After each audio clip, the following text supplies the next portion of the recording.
I am seeing a bearish divergence between the volume and breadth oscillators for the NYA and NYSE versus the stocks only NYAD line here in the bottom window. Top window, ratio adjusted McClellan breadth oscillator. Second window, ratio adjusted McClellan volume oscillator. This window, the third window, the volume AD line for the stocks only, and at the bottom window, the breadth oscillator for the stocks only. And you can see the volume oscillators are pointed down and the stocks only AD line is pointed up.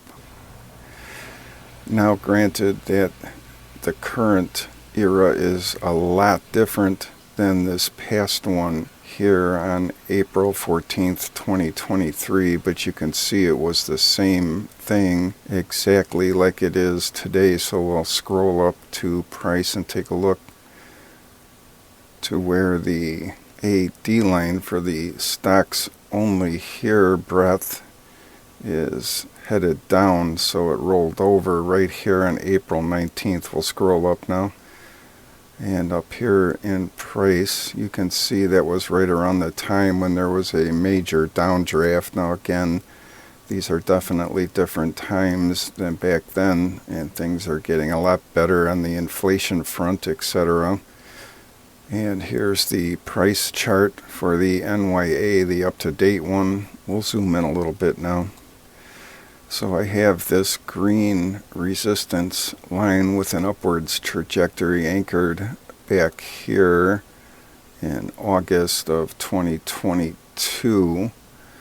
So if you can think of this as a whipsaw where it went up and then headed down, and usually when there are whipsaws like that, the trajectory to the downside has high velocity, and that's certainly happened. So we could use this as possible support for the NYA chart, and for today it's about 15,924, and then let's move forward maybe into the beginning of August, so not much difference, about 15,930 or so for the NYA as a target to the downside. And it has a 10 EMA in green. You can see it in the thumbnail a little better at that level. And then the red one is the 21 EMA at that level. So maybe somewhere right in between it, if it comes back to hit that green line here, and anything further than that and break the 21 EMA wherever that's at when it happens, could spell big trouble.